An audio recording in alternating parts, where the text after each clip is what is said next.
Buenos días a todos y a todas. Mi nombre es Beatriz Espada y estoy a cargo de la sección de Historia del Liceo Víctor Mercante, y junto con la profesora Florencia Matas tenemos el agrado de presentarles al profesor de Historia, Leandro García. Él es docente en las cátedras de Historia Social Latinoamericana y en Historia Contemporánea de América Latina en las Facultades de Humanidades y de Periodismo respectivamente. Profesor en el sistema preuniversitario y en escuelas pertenecientes al sistema de educación de la provincia de Buenos Aires. Leandro nos ayudará a reflexionar sobre la figura de Belgrano en el marco del proceso independentista latinoamericano. Está claro que la virtualidad hace de este encuentro algo muy distinto a los actos escolares tradicionales, pero también es nuestra idea pensar las efemérides no de una forma ritualizada, sino como espacios de verdadera reflexión con nuestras alumnos, alumnas. No nos interesa abordar a Belgrano, prócer inmutable, ser extraordinario, que actuó por el bien de la patria. Esa es una vieja historia positivista que no da cuenta de la dimensión de los hechos históricos ni de la complejidad de los procesos que estudiamos, lo que no quita que su personalidad fue sumamente destacada en el contexto en el que le tocó vivir. Nos interesa pensar en Belgrano de carne y hueso, que intervino en su realidad por medio de la acción política, con todos los dilemas, dudas, angustias, tensiones, certezas que lo atravesaban en un periodo signado por conflictos, desigualdades, intereses encontrados, en una sociedad sumamente heterogénea, compleja y desigual. Un Belgrano que no estaba solo, sino con otros, con otras, tantos rostros anónimos, pero indispensables para activar los procesos políticos.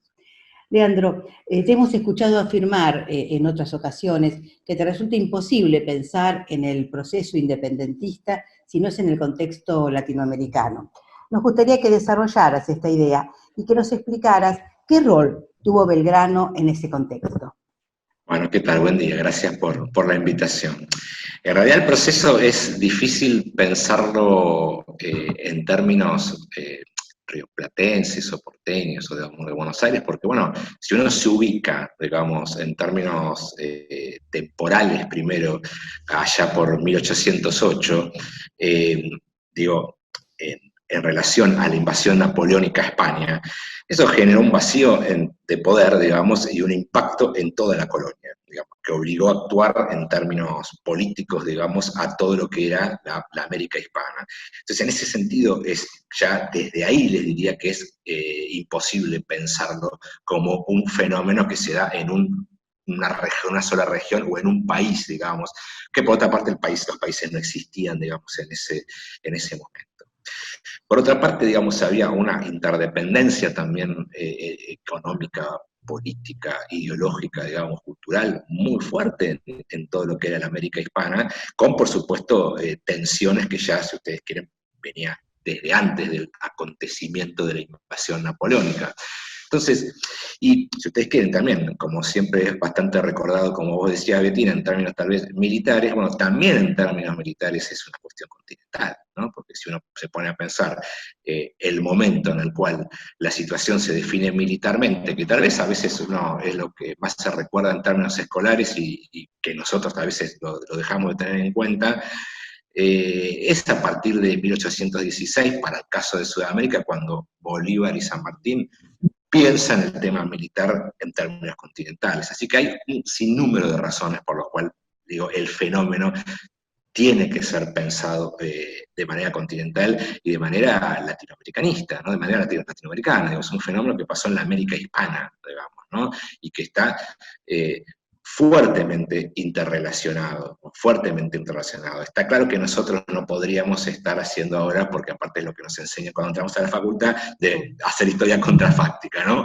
Pero sería imposible hoy, pero podemos jugar un poco, digamos, a eso que era difícil pensar que se podía independizar Chile y no, o digamos, lo que era en ese momento Chile, y no Paraguay, y no Argentina. Después, las tensiones que había también intra América Hispana, bueno, también por supuesto están presentes, pero digo, me parece que uno puede ver que como dato concreto, ¿no? Y más allá que por supuesto no estamos haciendo una historia positivista, en 1808 se produce, digamos, un vacío de poder por la invasión napoleónica, y en 1824, bueno, con la batalla de Ayacucho, España pierde la casi totalidad de los territorios en la América Hispana, ¿no? La casi totalidad porque digo salvo Cuba y Puerto Rico. Entonces, después, por supuesto, en el medio hay un montón de cosas, ¿no? Que es lo que uno trataría de analizar, digamos. En ese sentido, estamos hablando de un proceso continental. Bien. Nos interesa pensar la historia como conflicto, atravesada por intereses políticos en pugna, proyectos triunfantes en algunos casos, en otros derrotados y silenciados, pero pensamos, ¿por qué Belgrano pensó en 1816 la posibilidad de crear una monarquía a cargo de los descendientes incas? Y en relación a esta pregunta, ¿era en cierto sentido conservador pensar en una monarquía en ese contexto? No, la verdad que si uno se ubica, digamos, en el contexto epocal, digamos, estamos en una época de restauración, digamos, ¿no? en Europa, ¿no? Y bueno, en España la vuelta de Fernando VII al poder. Entonces, está bien. Está claro que nosotros desde la historia hablamos, ¿no? Para hacerlo sencillo, con el diario del lunes o con el partido, digamos, ya jugado. Y digamos, viéndolo en perspectiva, sería difícil pensar que eso significaba una vuelta atrás, pero en el momento, bueno, digo, estaban las principales potencias europeas en un fenómeno de restauración, con lo cual, digo, pensar en esa época en una monarquía con un parlamento, una monarquía en términos constitucionales, digamos, me parece que iba en el sentido, digamos, de lo que eran los fenómenos más progresivos que se estaban dando en la época. Pero me parece que también Belgrano va mucho más allá, ¿no? Y esto cuando propone, digamos, a Juan Bautista Tupac Amaru, digamos, como un descendiente del Inca, ¿no? Me parece que eso que también de alguna manera fue ridiculizado, ¿no? O pensado, digamos, como algo extrafalario, digo, está hablando de algo para mí muy potente en términos de interpretación histórica, ¿no? Porque, digamos, está dando cuenta, digamos, de la presencia de los pueblos originarios, ¿no? Y del peso, digamos, numérico, político, histórico, cultural que tienen los pueblos originarios.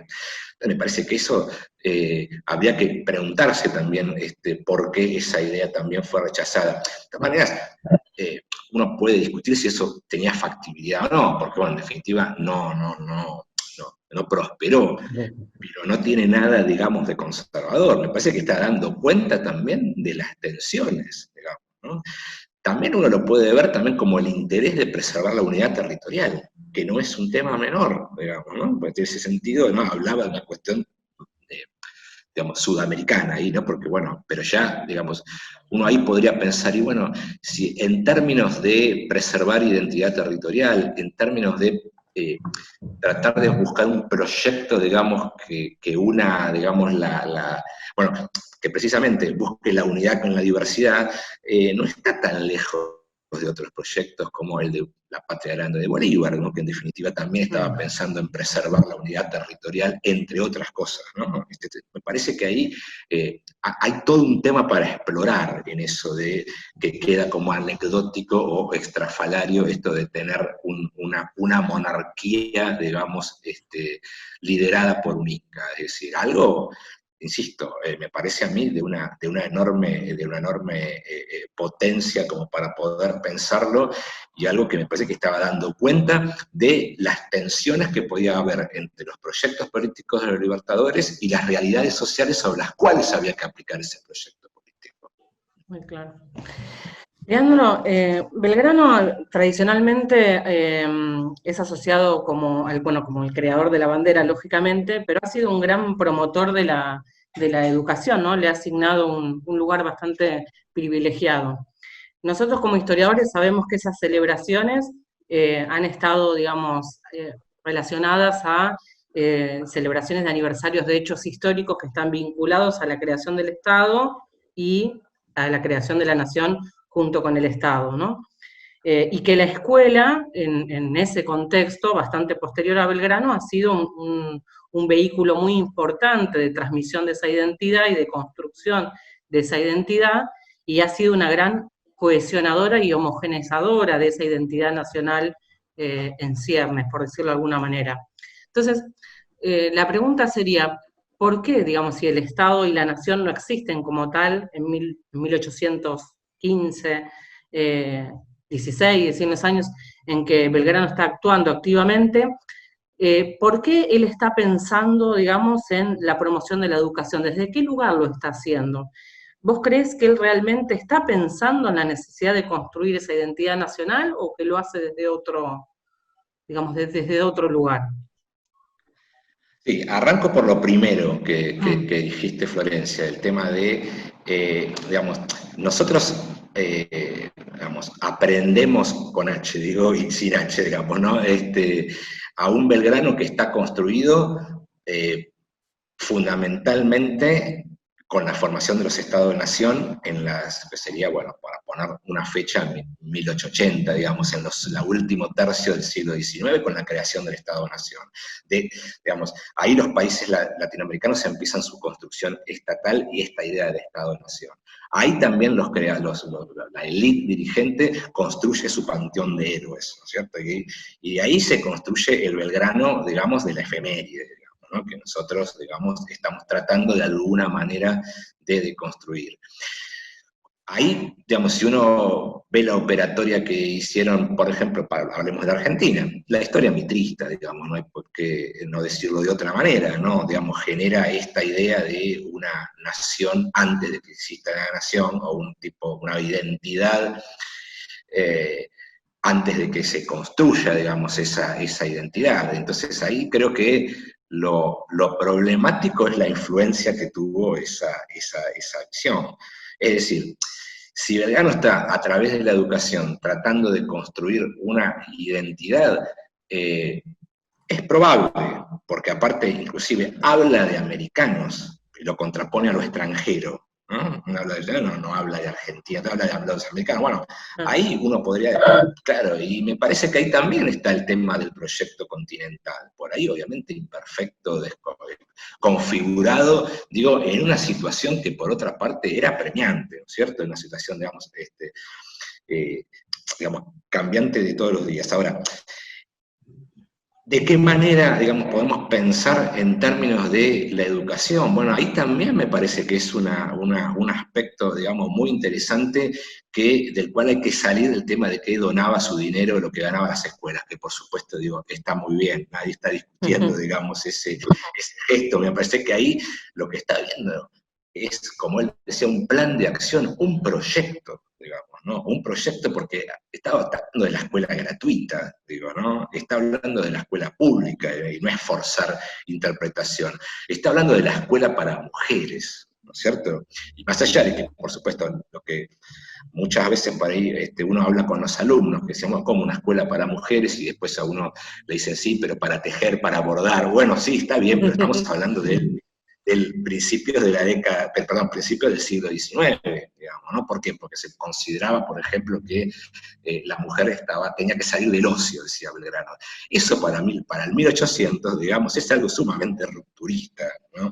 Sumamente rupturista. Insisto, no queremos acá forzar, no es un protofeminismo, digamos, de ninguna manera, pero digo, sí, en ese sentido me parece que esta idea de la incorporación, digamos, de los sectores, dice más no lo dice con estas palabras, más postergado, dice los infelices, pero estamos hablando de la gente pobre, digamos, estamos hablando de la gente que obviamente a través de la educación iba a, como él decía, formar ciudadanos virtuosos, ¿no? Y por otra parte, digo, no, si ustedes ven todas esas escuelas que él funda, ¿no? Como la escuela de comercio, la de geometría y dibujo, las agrícolas, digamos, tienen que ver, insisto, con un proyecto a largo plazo, con un saber horizontal, digamos, ¿no? Que le pueda llegar, bueno, a gran parte de la población. Digo, Belgrano habla de economía política, ¿no?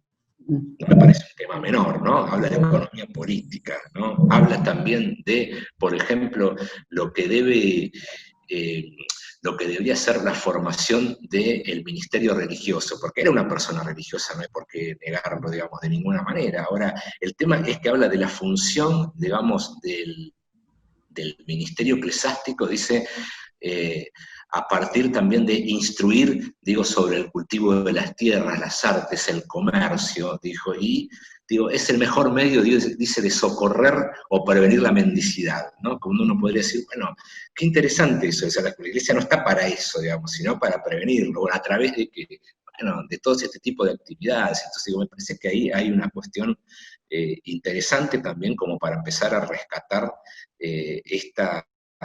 este Belgrano como proyectista político, ¿no? Porque en definitiva era un hombre político, ¿no? Como todos los héroes de la independencia, digamos, que no dejan de ser héroes de ninguna manera y que tienen claramente proyectos políticos, ¿no? Que inclusive a veces confrontaban entre sí, digamos, ¿no? No hay ningún problema, digamos, esto en decirlo. Entonces me parece que el tema de que una persona a fines del siglo XVIII, principios del siglo XIX y durante, digamos, el proceso independentista le dé una importancia clave, digamos, al tema de la educación pública y lo que deben ser los maestros, que por otra parte también propone, digamos, un sueldo a perpetuidad para los maestros. Es algo que, bueno, que no se está hablando, ¿no? De algo que, bueno, que es una lucha actual, ¿no es cierto? También, Claro. así que, bueno, no sé. Te hago otra pregunta, me dejaste picando con esto del ejercicio contrafáctico. Te voy a proponer un ejercicio de suposición histórica. Hace Estamos poquito... violando todos los códigos de los historiadores, me parece, ¿no? Exactamente, Sí. exactamente. Y bueno, Dijimos que no iba a ser un acto virtual tradicional. Bueno, cuando salió de circulación el billete de 5 pesos de San Martín, charlábamos con algunos alumnos sobre algunos memes que circularon en redes sociales respecto a lo que ese prócer, entre comillas, sentía por la falta de consideración de los, en este caso argentinos, hacia su figura. Yo te preguntaría a vos, ¿cómo crees que a Belgrano le gustaría ser recordado a 200 años de su muerte? ¿Y qué qué pregunta es. mensaje crees que podría darle a nuestros alumnos y alumnas? Bueno, pregunta complicada, no me puedo poner en el papel del rol de Belgrano, pero sí creo que hay ahí una constante, digamos, en términos de su propia acción política, digamos, que tiene que ver con pensar en proyectos, digamos, de largo plazo, con pensar también en la realidad que le tocaba vivir en términos de una complejidad que él conocía perfectamente. Me parece que, bueno, supongo que hubiera querido ser recordado, digamos, en relación también a esta idea por ahí primigenia de americanidad que tal vez no se definió demasiado porque se estaba definiendo, digamos, en ese momento, ¿no? Y ahí es donde creo que uno tiene que ver, o uno puede llegar a imaginar de cómo quería ser recordado Belgrano, que es una pregunta que, bueno, es difícil ponerse en la piel de tamaña persona. Con respecto a los alumnos, yo iría más allá del tema del Belgrano, ¿no? Creo que constantemente nosotros nos tratamos de, no sé si lo logramos, pero por lo menos digo, tratamos de, a partir de los actos, ¿no? Como estos, bueno, ¿de qué manera enganchamos a nuestras alumnas y nuestros alumnos con estos actos y con estas figuras, ¿no? Y ahí es donde me parece que volvería a lo que dice Bettina al principio, de en principio presentarlos como personas de carne y hueso. Por supuesto con cualidades extraordinarias, ¿no? Pero que, bueno, que tratar de alguna manera de rescatar, digamos, a personas que se involucraron en la cosa pública, ¿no? En términos políticos, ¿no? Y enmarcarse, digamos, en la política también implica meterse en el barro de la política, ¿no? En ese sentido, también la operatoria positivista los toma como políticos, pero esa cuestión inmaculada, diferenciándolo de los políticos de ahora, ¿no? Entonces, como que los políticos eran, ¿sí? Impolutos. Me parece que ahí es donde está el mayor desafío que tenemos nosotros para con nuestros alumnos, ¿no? Tratar de, aparte de salir del acto tradicional, presentar a estas personas en un contexto, ¿no? si no, es el monumento, ¿no? Que a veces caemos, no digo que no, a veces no caemos a veces en la cuestión así del panteón, ¿no? Y en lo anecdótico. Creo que ese es el principal desafío que nosotros tenemos como docentes, ¿no? Y bueno, lo intentamos, por lo menos estamos tratando de intentarlo. Bueno, te queremos agradecer, la verdad, la disposición en este y en otros actos. La verdad que ya, además de que sos un amigo, en términos personales, un amigo de la casa. Y bueno, justamente la idea de no dejar pasar este acto, este bicentenario, ¿no? Hay que decirlo también, no es cualquier aniversario, porque justamente, como decíamos antes, si bien es recordado como el creador de la bandera, muy fácilmente cualquier alumno o alumna de eso puede decirlo, no tanto como un promotor de la necesidad de la educación pública y gratuita, como vos bien decías. Y hoy justamente, 200 años después, y en este contexto tan complejo que nos toca vivir como sociedad y como educadores también, de alguna manera retomamos ese legado, redoblamos los esfuerzos para sortear obstáculos, es decir, todos los obstáculos que estamos teniendo en la virtualidad y en pos siempre de una verdadera educación inclusiva, ¿no? Que es a la que apostamos como docentes y a la que puesta también la institución a la que pertenecemos, porque creemos que es la única manera de lograr un futuro mejor para nuestro pueblo. Y en un momento de tanta incertidumbre, ¿no? O sea, uno no lo quiere comparar con el momento de las independencias, pero verdaderamente es un momento de una enorme incertidumbre. Así que comparto lo que vos decís, ¿no? Nos plantea, digamos, un montón de desafíos desde el lugar donde estamos parados, que es, por supuesto, siempre la reivindicación de la escuela pública, ¿no? Como instrumento transformador. Así que bueno, gracias por la invitación. Nuevamente. Siempre un gusto convocarte. Bueno, muchas gracias. Bueno, gracias. Gracias, nos vemos.